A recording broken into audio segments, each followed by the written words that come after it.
afternoon, ladies and gentlemen. You have tuned into the Rebel News live stream on this, a Thursday, June 9th, 2022. I'm David Menzies and my co-host. Well, let me tell you a bit about my co-host, folks. Do you know today is National Strawberry Rhubarb Pie Day? And I'll tell you, I would take her strawberry rhubarb pie over Doug Ford's disgusting cherry cheesecake recipe. She is the goddess who is most modest. She is the she-devil with a spatula. She is the Khaleesi of Quebec City. She is Alexa Lavoie. Bonjour, Alexa. Hello, David. I'm sorry, I don't like the rhubarb. Well, hold the rhubarb and just make a strawberry pie then. Isn't rhubarb, isn't there some incredible property in rhubarb that is good for us or something like that? I know it's not good in my mouth, though.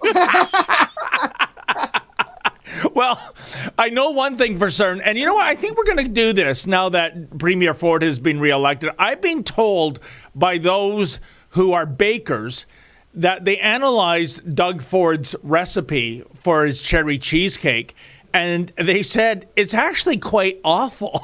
It's like horrible ingredients. It's really done on the cheap. It's not like the kind of cheesecake you'd get at the Cherry Cheesecake Factory, or sorry, rather the Cheesecake Factory, you know, that upscale restaurant chain. So maybe we should apply it to the taste, to the test. What do you think about that, Alexa? Because I know you are a fantastic cook.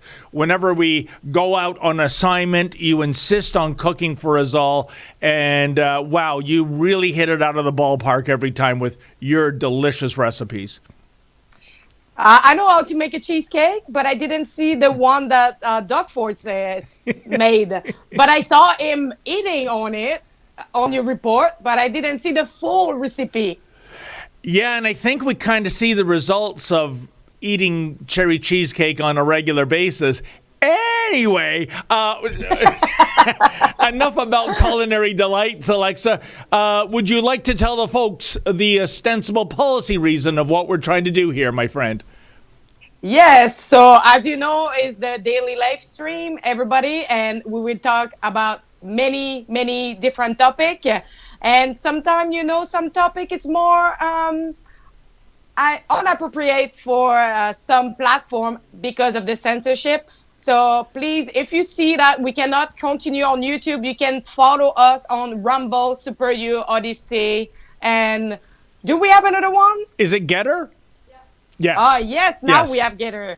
So please, if you see that our topic is just too wavy to be on YouTube, please change platform. Continue watching us, and as well, if you have some question, please use the super chat. Ask us any question that you want. Me and David today, we will answer everything. Indeed. And folks, what the platform Alexa is hinting at that doesn't like certain topics, that would be YouTube. We love the fact that we have almost like 1.6 million YouTube subscribers, but they're very antsy, they're very censorious when it comes to such topics as, providing a different narrative for the COVID-19 story than what is generally accepted by the elite. They don't like stories of electoral fraud. You can talk about 2016 electoral fraud all you want, just not the 2020 electoral fraud south of the border. And so if we get into those areas, we got to bid adieu. That's French for goodbye to YouTube. And they've already demonetized us. We don't want them to deplatform us. So there you go. There is our housekeeping, as Dr. Evil likes to say. So, Alexa, we got a packed slate here. Well, look who's in the news. Yet again, sneaky Patrick Brown is making headlines. Two Conservative MPs are switching allegiance from Patrick Brown to Pierre Poilievre.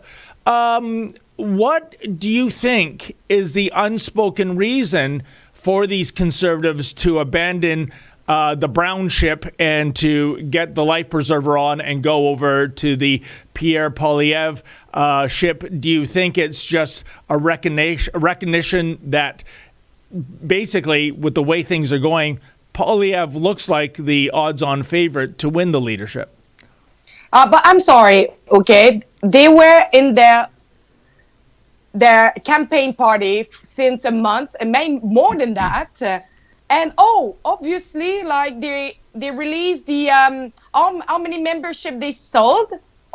And they changed like party. Of course, like what we saw now, it's like Pierre Poilievre have double of membership sold than Mr. Brown. So is it because they claim that it's because it's the division of the campaign and they should reunite all the conservatives around Pierre Poilievre? But I think it's more, from my personal point of view, I think it's a more opportunistic tactic. On their behalf, yeah, you want to be, I guess, publicly backing the winning horse. And it's funny, I've read stories, whether it's Pierre Poilievre, Patrick Brown, Jean Charest, they are all claiming, whether they release the number of memberships sold or not, that they have the clear path to victory. Well, we're going to find out for sure on September 10th, aren't we, Alexa? But, I have a source who's close to Patrick Brown, and as he put in his words, I'll try to clean it up, when Patrick Brown steps in dog shite, he always has an excuse why his shoes are smelling. And in this case, allegedly, he's saying that those two Conservative MPs were pressured to go away to the Pierre Poilievre camp. I don't know if that's true or not, but if that's what he's saying, and we know Patrick Brown has a terrible difficulty telling the truth. I mean, do you believe that for a second? Do you believe somebody in the Conservative Party apparatus went to these two individuals and said, hey, stop supporting Brown for whatever reason? Doesn't pass my sniff test, Alexa. Doesn't pass my test either. Like, Patrick Brown had only 4 MP, and now 50% left him. Maybe you have a reason. Well, I can't imagine he has any support. Patrick Brown, I'm sorry to say, but the facts support it. Alexa, he is such a liar that if he were to spit in your face, he would tell you it's raining, okay? He will say anything to anyone to get their trust, and once he's gotten their trust, he'll betray that trust. I go back to the very reason why the man who would have been premier for Ontario was booted out of the party with just 6 months to go, less than 6 months ago, for the provincial election in 2018. And that was this, Alexa. This is a man who went out to the social conservatives when he was campaigning to become leader. Oh, yeah, I'm going to scrap the liberal sex ed curriculum. I don't like it. I know you don't like it. I promise I'll scrap it. And then guess what? He threw the social conservatives under the bus, saying that, you know what? The liberal sex ed curriculum, no problem here, just fine. And then he burned the fiscal conservatives, Alexa, by saying on the very first speech after becoming leader of the party, I'm going to introduce to Ontario, which is still a manufacturing province, a made in Ontario carbon tax. Yeah, isn't that brilliant? Let's do some more virtue signaling to scare away the remaining industries that we have here. And when there were no more social conservatives to throw under the bus, and there were no more fiscal conservatives to throw under the bus, well, guess what, Alexa? The PC Party of Ontario threw Patrick Brown under the bus. And he came back as mayor of Brampton, even though he has no connection to that city. There are so many rumors of scandal in that city who I don't have time to get into. Here's the question, Alexa. Why is this man who does not lead by example, and I speak of the time we caught him in a hockey rink playing hockey with his Barry buddies while he locked down all the rec facilities of Canada. Why does this man have any support? Why does he have any credibility? It baffles me. Me, I would not be surprised, but you know more than me, because not only you caught him at the hockey ring, but I think you have a good report that's coming up on his subject as well, because you find something pretty, like, you can see it like right now, like he's not respecting his own rule when he's actually giving like $880 to his own citizen for doing the same thing that he was doing on this report.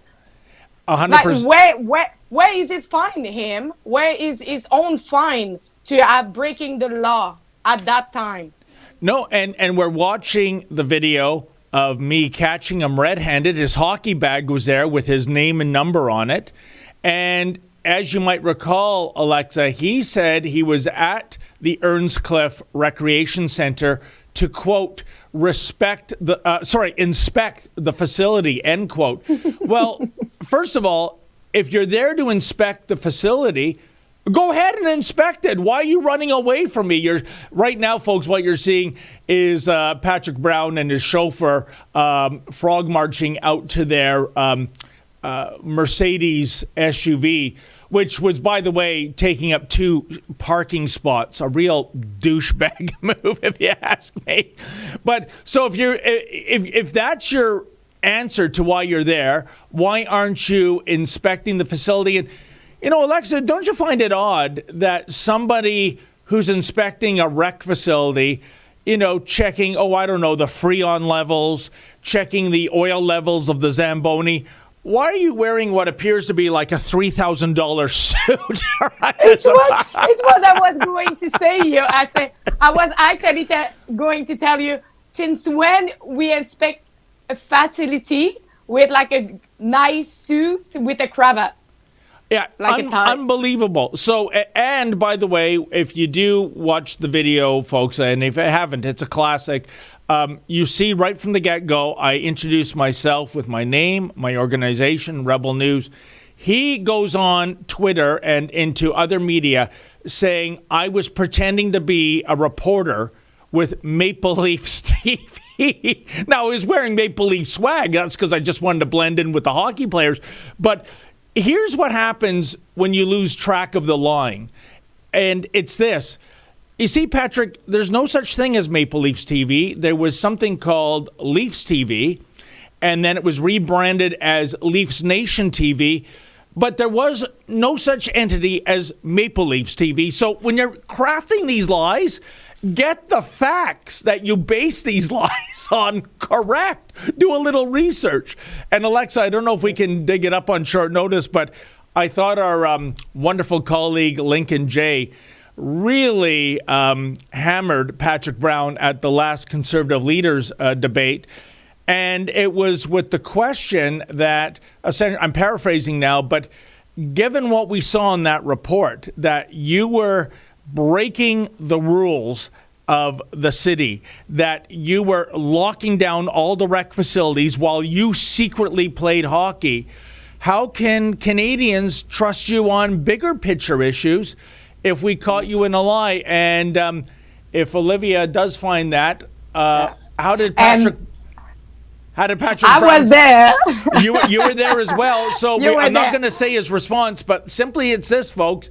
Patrick Brown replied to the question with, shockers, a lie. Check it out. Jay for Rebel News. We've seen you shut down Brampton public parks, playgrounds, and other public facilities under threats of $880 COVID fines and worse. My colleagues and I witnessed you breaking your own rules, heading to play hockey with your friends, and you lied about that too. What do you say to voters that don't believe you because of your past actions? Well, I certainly don't agree with Rebel Media, and was very clear that I was one of the few big city mayors that pushed back against the closures of recreation. And I'm sure you know that complaint from Rebel was found to be factually incorrect. And I'm proud of my record during COVID-19 to have been one of the few big city mayors in the country who didn't have vaccine mandates and pushed to make sure that recreation was open to stay active, to stay fit. Alexa, let's take inventory of all those statements he made, probably 5 statements. Lie. He was not one of the few big city mayors that pushed back against COVID-19 restrictions, Alexa, as you know. In fact, he ramped it up. I mean, maybe this was done in other cities, but I don't know of it. He went out and hired Paladin Security. And basically, they cannot give those, $1,000 plus bylaw infraction tickets. But, Alexa, their role were to exist as professional snitches. So they would literally hide in the bushes in some cases and wait for somebody to breach the lock gate and get on the soccer field or the baseball diamond, and they would phone Brampton bylaw and they'd come racing along like Batman and Robin in the Batmobile to hand out tickets. And so what is he talking about? If that's pushback, what is a vindictive way of enforcing the bylaws? But what he says is actually not the reality. He's actually lying himself, saying that we are lying. So who is the liar? I think it's mostly him. But when I was there, he entered in the place. He was really excited to answer the question, especially in French. He say, in French, do you have any question? And Lincoln went straight with his question. So you can see in his face, he was going, oh shit, what is going on? And you see those beady eyes going back and forth. He's going, how do I spin this? How do I spin this? Plan B, plan C. And by the way, when he said that our report was debunked, I think what he's referring to here, Alexa, is there was an integrity commissioner report on that incident. And I got to go back a few years ago. One of the first things Patrick Brown did when he became the mayor of Brampton is he got rid of the old integrity commissioner and he put a friend in the place of integrity commissioner. So she went through all the allegations, which we caught on film, absolved them of everything. I don't know how. And the only slightest slap on the wrist was that Mr. Mayor should have been wearing a face mask. He was wrong there. And of course, there were no penalties. But as they say in Vegas, Alexa, hey, the fix is in, eh? Oh my God. Seriously, but he is one of the not the worst, but a candidate that you cannot trust. And he cannot even answer to the question when we ask him how the voter can trust him after what he have done, and he still say that he's a lie. He didn't do that. Yeah, imagine having the nickname Sneaky Patrick Brown. And this guy wants to be prime minister. Anyways, folks, we're going to move on. The only reason we dredge up this old video is, of course, the lead item of the 2 Conservative MPs switching allegiance from Brown to Poilievre. And secondly, as Alexa alluded to earlier, check out rebelnews.com or our YouTube channel sometime, I think, after 2 p.m. We have a blockbuster story to report on Patrick Brown doing something. I know you won't believe me. He's doing something sneaky again. This might be worse, I think, than what he did at the hockey rink. I'm not going to say any more. So please tune in for that and watch yet again as you experience deja vu all over of Patrick Brown being caught red-handed with his hands in the cookie jar yet again. Unbelievable, Alexa. So I guess we have to tread carefully here, but Ontario's mask mandate will be lifted on public transit this week.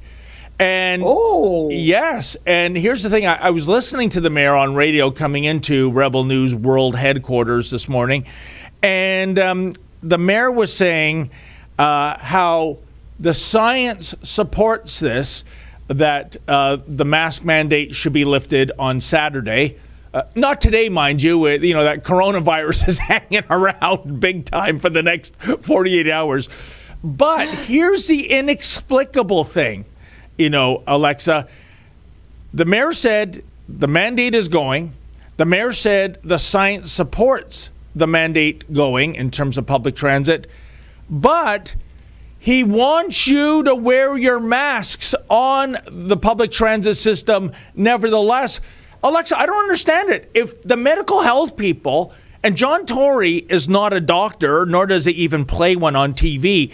If the medical, health people, if the science table, etc., are saying, yep, as of, going forward into the month of June, we don't need these on public transit anymore, then why is John Tory still advocating for it? Because you have different science, You have for different people. Yeah. Yeah, maybe it's Weird Science, the name of a pretty crappy 1980s movie. But I think it's just more virtue signaling. I think there's a class of people, Alexa, that really wearing the mask, and I'll rely on the producers if I'm getting too close to YouTube red zone territory. But it's not so much that they are truly fearful of contracting the coronavirus, but it's almost like a symbol. It's almost that I believe in big government. I believe in big lockdowns. I believe in the restrictions of my liberties and freedoms. Much like you'd see a Muslim woman wearing a hijab, or a Christian wearing a cross, or a Sikh wearing a turban. You're advertising, I'm on Team Islam, Team Christianity, Team Sikhism. I think that's what we're seeing with people who in mid-2022 are still reacting and still behaving like it's the early days of 2020 when, let's face it, Alexa, we didn't know anything about this coronavirus, but over the last 2 years, we sure do have an education, and we realize that there's no need for something like a mask anymore. Yeah, since some people still don't know how coronavirus is working, so they just following the mask is working and the measure was working. But if the measure was working, answer that question. I want to go to Montreal. I can take a bus, but I cannot take the train because the vaccine passport. Oh, yes. It's obligated for the train. But I can take the bus where people are more close to each other and you have less space and you have less aeration. But I cannot take the train where it's really spacey and people are really far to each other and the aeration is really good. You know what? You raise an excellent point. Those who are, those elected officials and unelected bureaucrats that pose that, back lockdowns, for example, Alexa, and are all about masking and social distancing, they tend to be the same people that are lecturing us. Park your car. You're killing the planet, damn it. Stop driving. Use public transit. Well, if we all congregate on public transit, well, there goes the social distancing thing. Unless are you going to have the trains and buses run at 50% capacity, in which case there's going to be a backlog of people waiting for the next half-empty bus, in which case you're going to be late for work, in which case your commute is going to be a misery. What I'm saying, Alexa, you can't have it both ways. You can't say, give up your car, you're an evil person for contributing to lethal climate change or the climate crisis or the climate emergency, as they say, and then at the same time expect people to pack in like sardines to public transit because, as I said earlier, so much for social distancing. Mm-hmm. But in the same time, they are promoting the electric car, okay? But when you do a lot of distance, it's really difficult for the person who do a long distance travel for the work or anything. Like example, me, I'm doing like Quebec, Montreal right now, but I need to wait 45 minutes in between to charge my car in between, and during the winter, the capacity, like the performance, cut at half. So before changing all the car, they should bring like a car that is adapted to every kind of driving. Oh, and there are other problems. I've talked about this with our beloved colleague Sheila Gunn-Reid. California actually has a law on the books. I don't know how they're going to mandate it. That by 2035, it's less than 13 years away, Alexa. All cars being sold, all vehicles being sold in California must be full electric vehicles.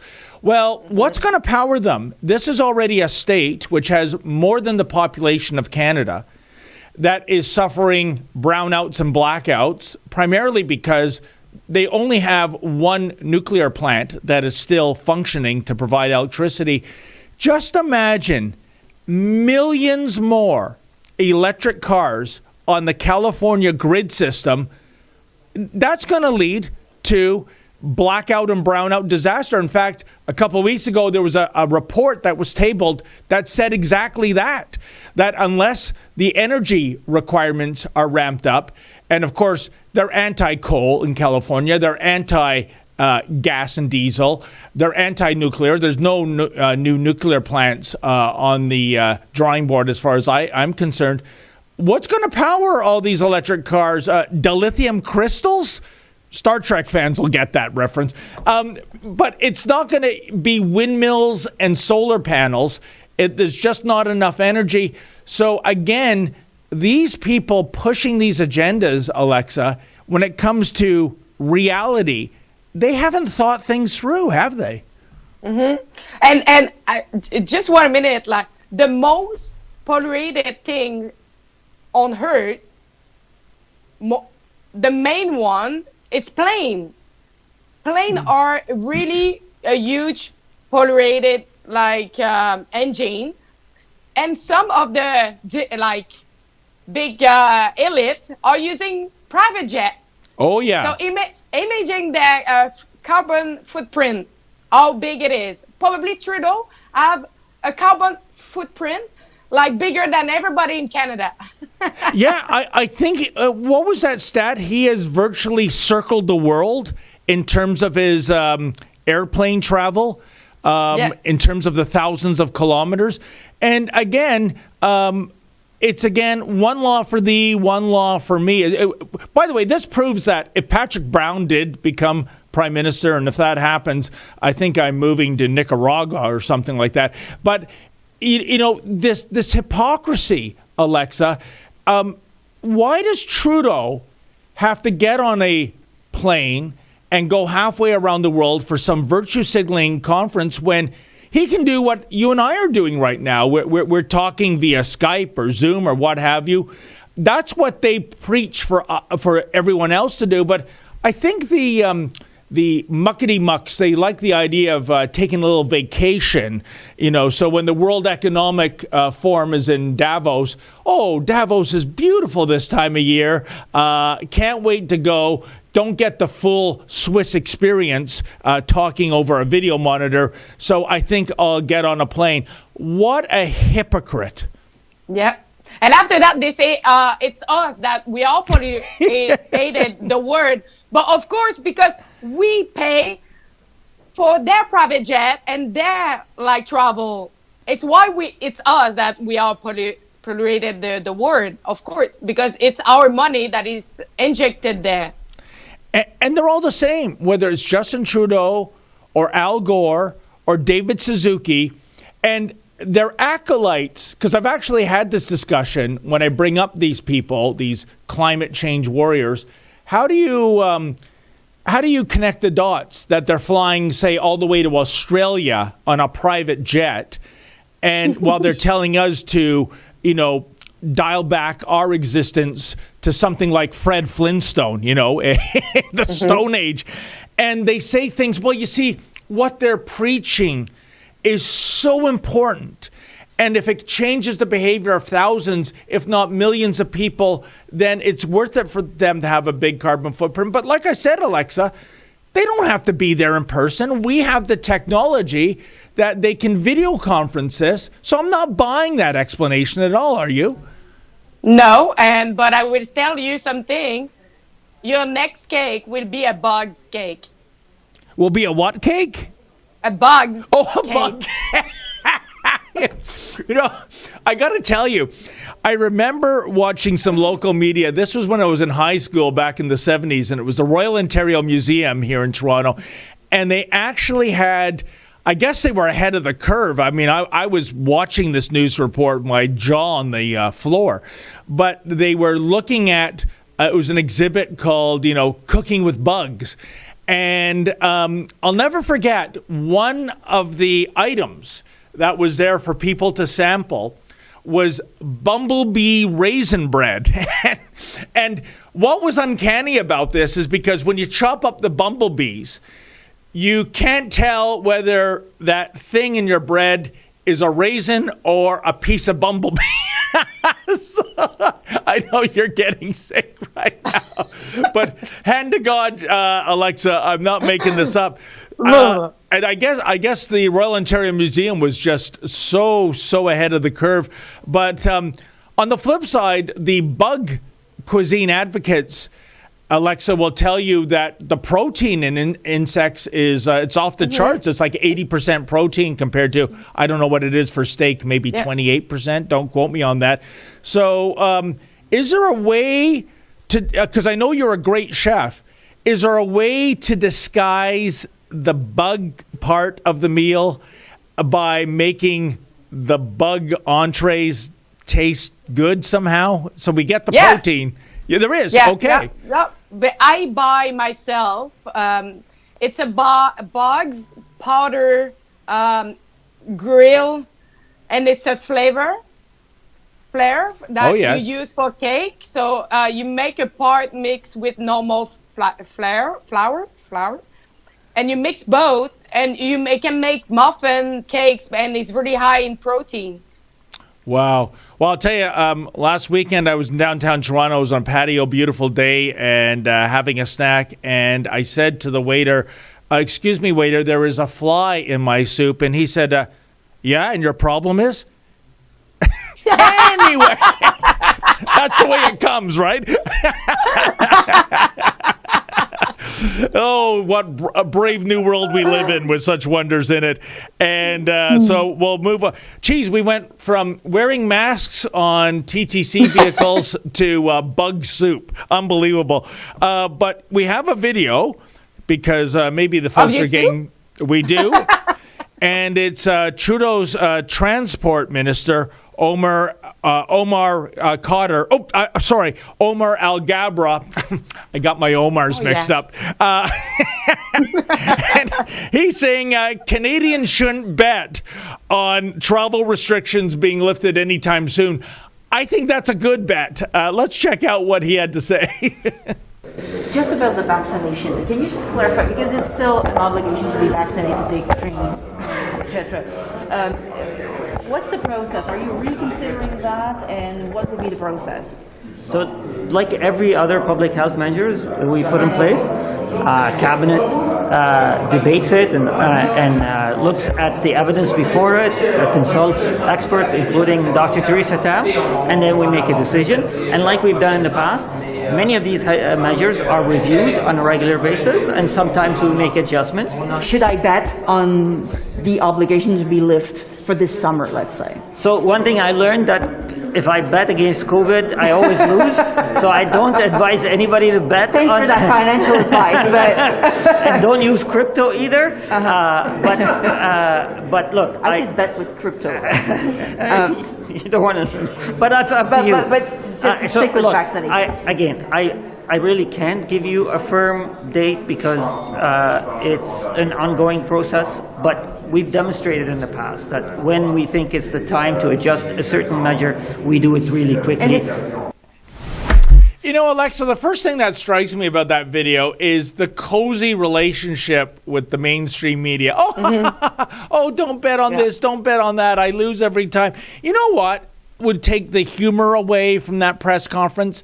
Why didn't they stage it at Pearson International Airport, where people are spending sometimes a couple of days trying to get on a flight? The lineups linger for hours and hours. This is no joking situation. It can be rectified immediately by taking away these ridiculous restrictions. And really, if it's they're in place at least until June 30th. You know they're going to be extended. So what's the over-under line here, Alexa? Is it Labor Day? Thanksgiving, Christmas? Like, what is it? When do we rid ourselves of these ludicrous restrictions that don't do anything? Actually, they do something. They make our lives a living misery, those who can travel, and they are destroying the tourism industry. You want to know my personal opinion? Of course. I think the vaccine passport and the obligation to be vaccinated created a shortage on labor. So they are missing so many employees. And now they have something else that they need to ask. Another like scanning, like vaccine passport.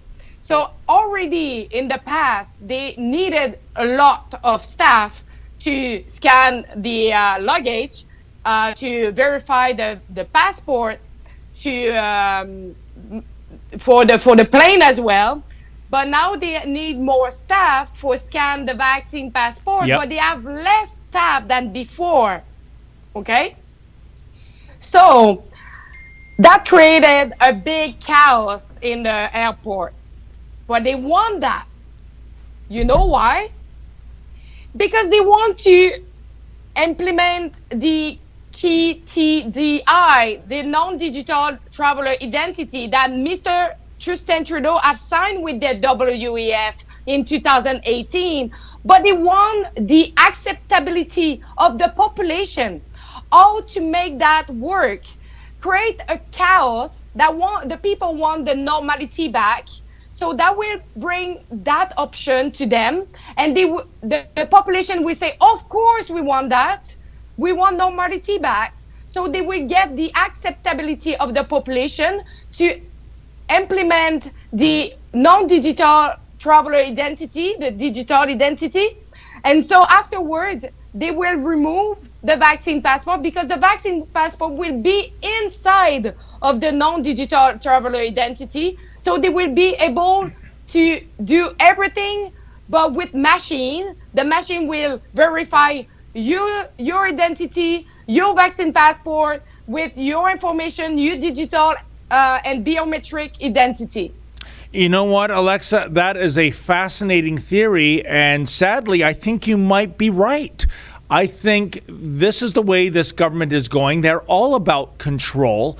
We've seen this from their record of the last 7 years, and they're going to look at these digital identities much like they're going to look at censoring the internet. That's, on their front burner. And yet, again, I will challenge you on one point about less staff. And you are correct, by the way. But at Pearson Airport, let's crunch the numbers, because when you look at the staffing levels, it doesn't make sense of the fiascos happening. I understand they are only operating at 90% staffing. So there's 10% that are not there that should be there. Yet the volume of travelers at Pearson, Alexa, is 70% of what it was in 2019. In other words, the last full year before COVID. So I might not be a mathematics whiz. In fact, I think I failed grade 11 math. But here's the deal. I think if you have 90% staffing and you're only dealing with 70% capacity, that's a net gain, is it not?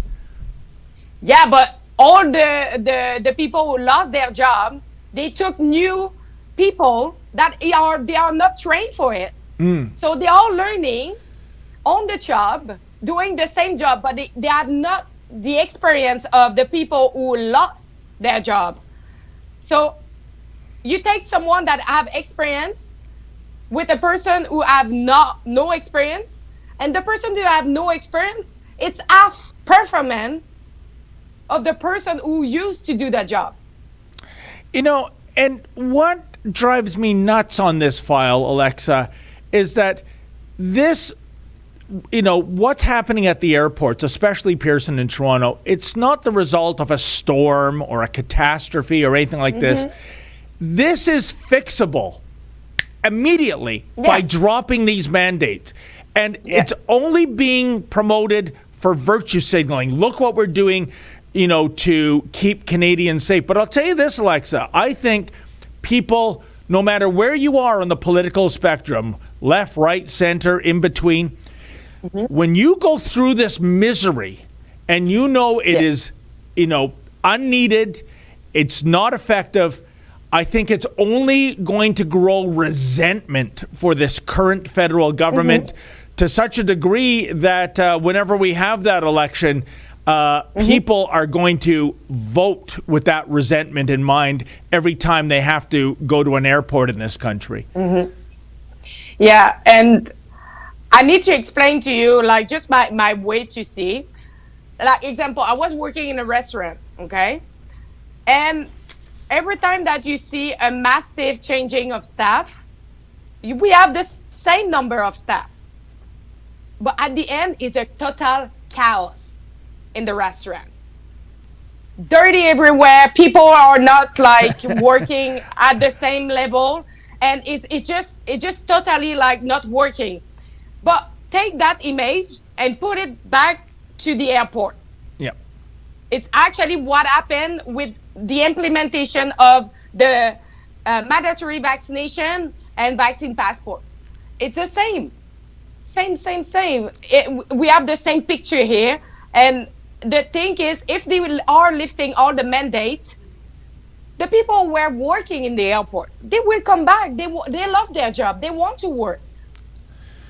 Well, I hope these mandates are lifted sooner rather than later, but I fear for a false political narrative, this Trudeau Liberal government is going to keep them in place, and there's no reason whatsoever for it. So, hey, why am I'll use the phrase from Alfred E. Newman, the mascot from the dearly departed Mad magazine, because I don't have a Vax Pass.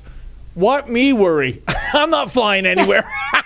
So, anyways, well, you know, Alexa, as you know, it's Gay Pride Month, or I guess it's just Pride Month, or is it LGBTQABC and sometimes Y Month? I don't know. I can't keep up to date. And we have a video here, evidently. Oh, goody. The Durham Children's Aid Society, in partnership with the Pickering Public Library and Pride Toronto, of course, where they're hosting drag queen story time for kids aged 0 to 12. I mean, they just came out of the womb. Holy mackerel. Let's check out what this is about. You're with me. Hello. Hello.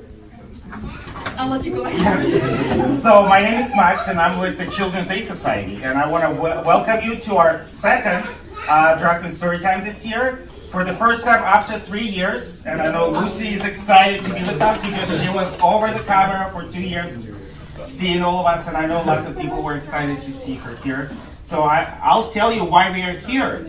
Back in 2017, we had a little special friend who said that they don't feel safe going to library, or going to school, or going to, to park with their friends. So we got together and we called all of our friends, and we got on board the Durham Regional Police Service and the school board, as well as Durham Region, and we embarked on the journey of creating safe spaces for all children, and creating spaces where everyone can be celebrated and feel safe. And I'm happy to report, so today we have over 30 organizations who joined us and made sure that they let everyone know that they're welcome in their spaces. No matter who you are, you're welcome there, and you will have fun with them. So welcome you all here, and let's have some good times. Yes. Oh, Practice site after stuff or you and give you an will update. tell people what about downstairs, huh? Yes. Okay. So after the Wow. So, Alexa, that's the new narrative to justify drag queen story time. It's a safety issue because, as that man said,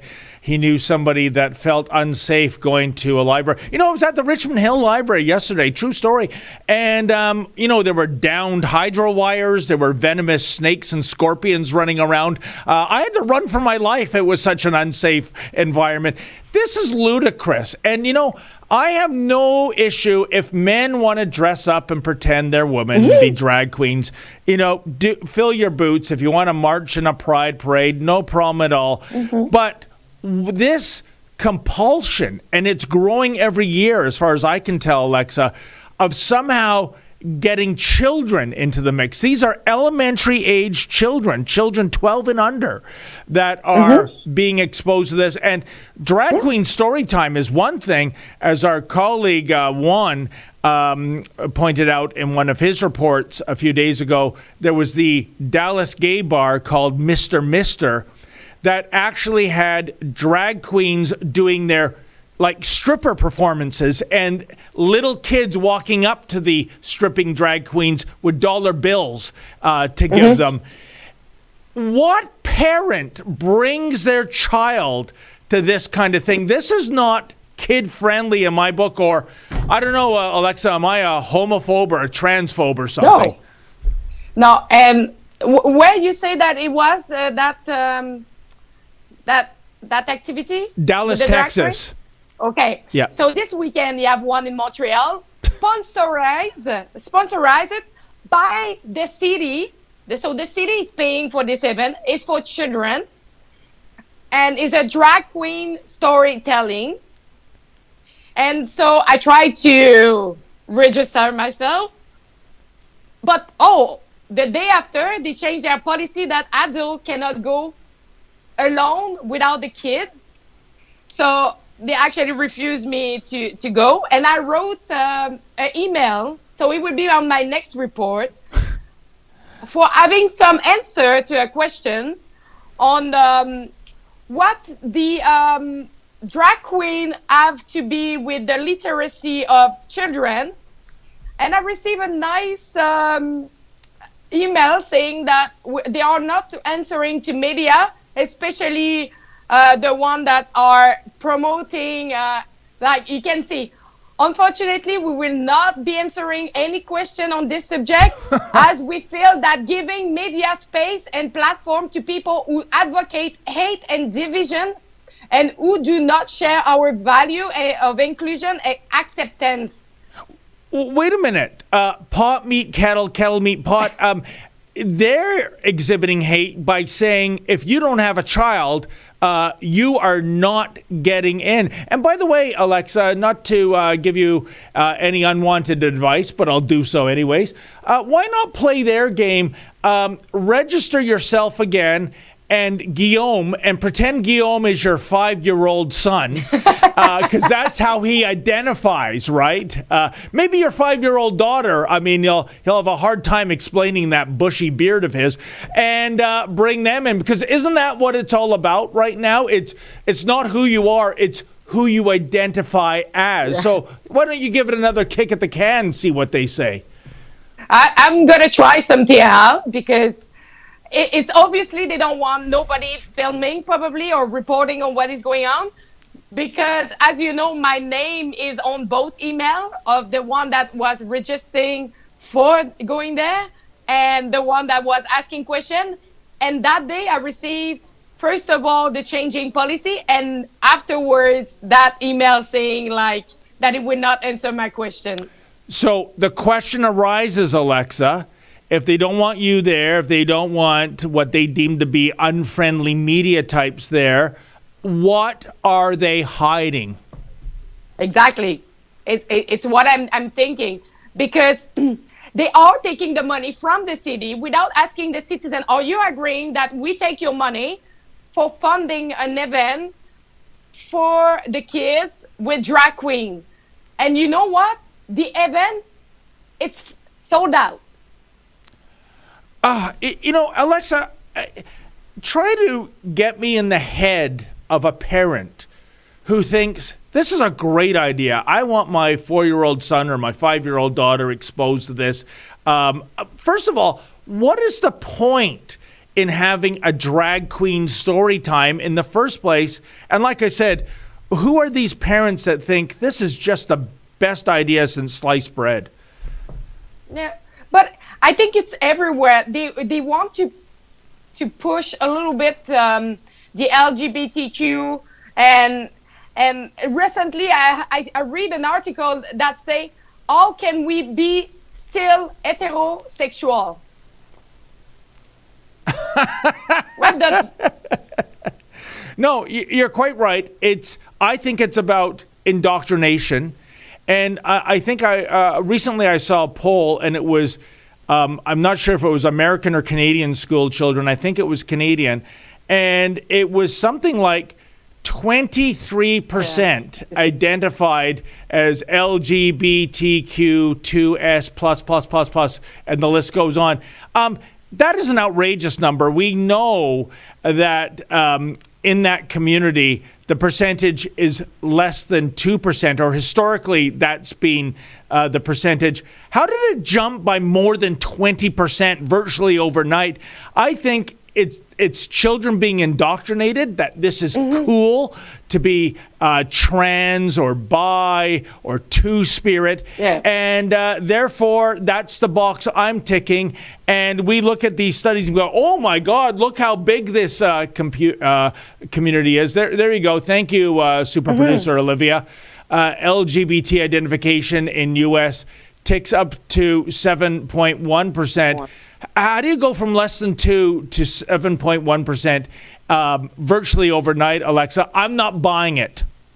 Yeah, and you know what? In the article that I was talking about, they say, men are complaining often that women are not satisfying their sexuality. So why the man doesn't sleep with other men and try, maybe they will love it. Yikes. Well, compared to that. Exactly. It's writing there.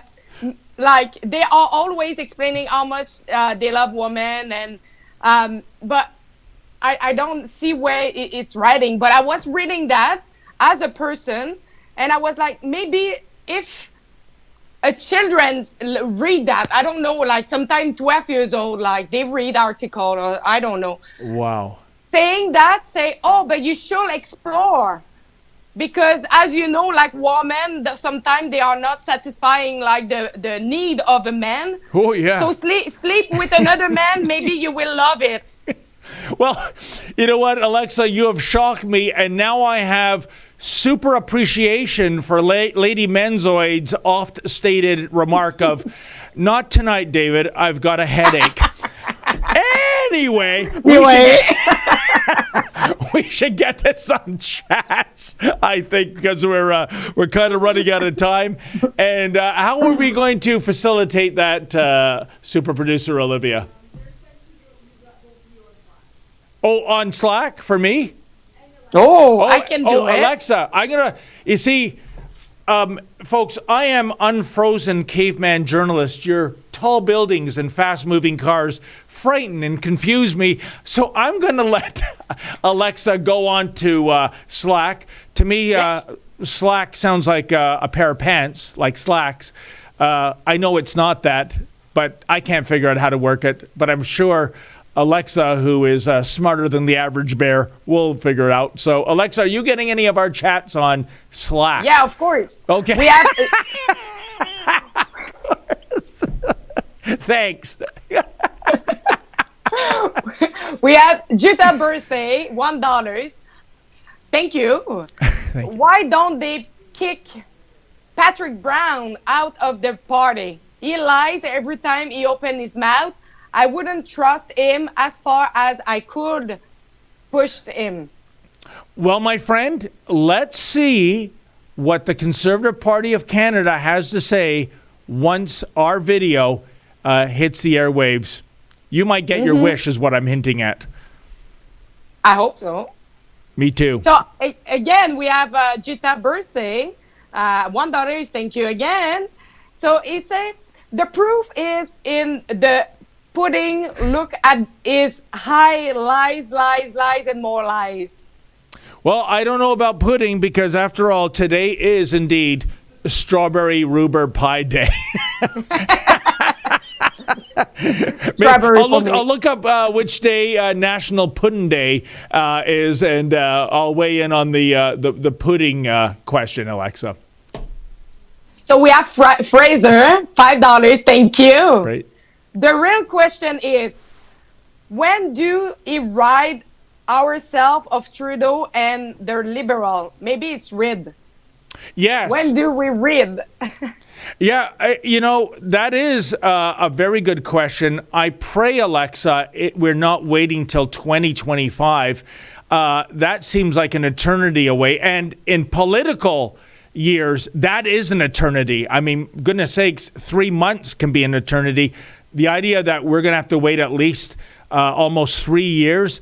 And what I find so resentful, and I resent this man even more than Trudeau, it's Jagmeet Singh, the leader of the fourth place political party, holding this country hostage by propping up Trudeau on the one hand and sneakily, like a Patrick Brown, denouncing the Trudeau Liberals with tweets and social media postings. Yet every time anything goes to a vote, Jagmeet and company are there to prop up this reprehensible government. Shame on you, Jagmeet Singh. You are a disgrace. Oh, yeah, it is. Here we have Cheryl Down. $1, thank you. Dating tips for the heterosexual. Were you born with female or male genitals? Yeah. That's a good question for you, David Menzies. And well, I haven't checked lately, but maybe, but this is the thing, though, Alexa, you will hear when it comes to the radical trans community, what do genitals have to do with anything? You have men competing against biological women in sports, and they still have their wedding tackle there. You have men, and this is even more reprehensible, and this is because of Justin Trudeau, who are criminals who say, I identify as females, no hormone shots, no slicing and dicing of their male genitalia. And guess what? They go to do time in a woman's penitentiary where they can carry out carnage there with the biological woman. This world is upside down on this issue. We are caving to a percent of a percent of a percent, and that is the radical trans people who are demanding that we cater to their various picadillos and fetishes, and we are lacking strong men and strong women to say, no, stop it. We are not going to bend the knee. That's the problem, Alexa. Mm-hmm. But it's a big problem of everything. I have the impression that right now we have a kind of cancel culture. Yep. Like, we don't know what is a man and a woman anymore. We have massive immigration that's coming into Canada. Canadians are running away from here. So what is going on in Canada? I have the impression that everything is upside down and it's not working at all. It isn't. And right now, again, I think the indoctrination begins as early as elementary school. Like when we go back to these drag queen story times. I mean, I think I first heard of this 5 years ago. It was an anomaly. Now it's like, if your school doesn't have this, what's wrong? Are you transphobic or drag queen phobic or something? I shake my head, Alexa. Yeah, but same thing for me, I would say. I just don't understand what is going on, because I am for being free on how you feel to be.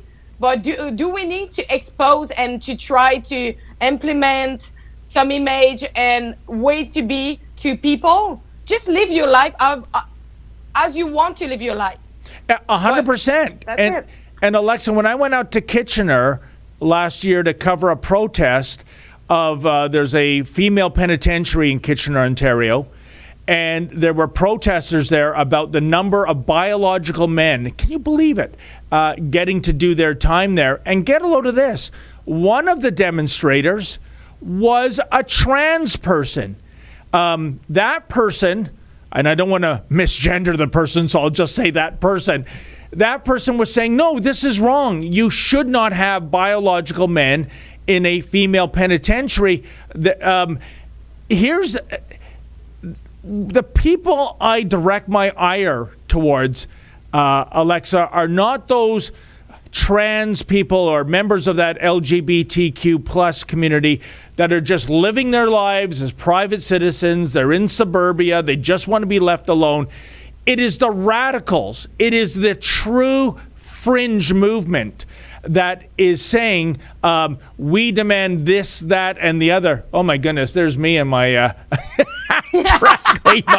ahead of the curve, by the way. But that's who I'm directing my ire against, Alexa. And the sooner those in charge realize that you're not catering to the demands of a community, but a radical fringe of that community, then the better it will be for all of us.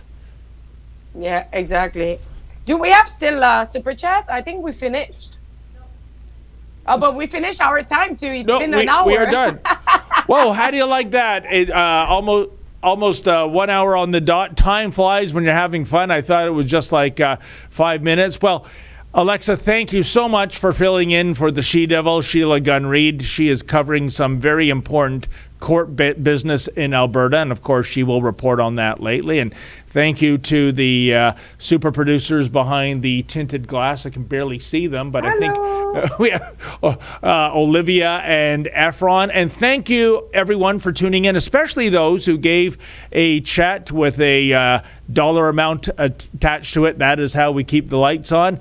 There will be 2 new Rebels in this spot tomorrow at noon Eastern. I'll be back with Sheila on Tuesday at noon.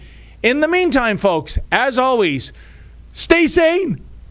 Mr. Speaker, 1 out of every 4 Canadian in this country is going hungry because they cannot afford their groceries. At the same time, corporations are making record profits. They're breaking record after record. Our plan is to tax the excess...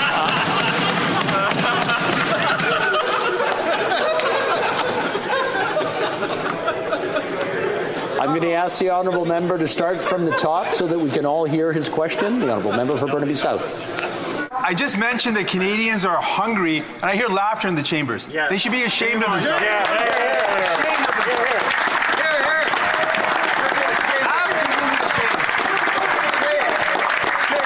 1 out of every 4 Canadians is hungry because they cannot afford their groceries, while corporations are making record profits and are responsible for 1/4 of the inflation that Canadians are experiencing. Our plan is to tax the excess profits of these corporations and put the money directly into the pockets of Canadians who need it. When will this government stop protecting the wealth of these corporations and start standing up for families who need help right now? The honourable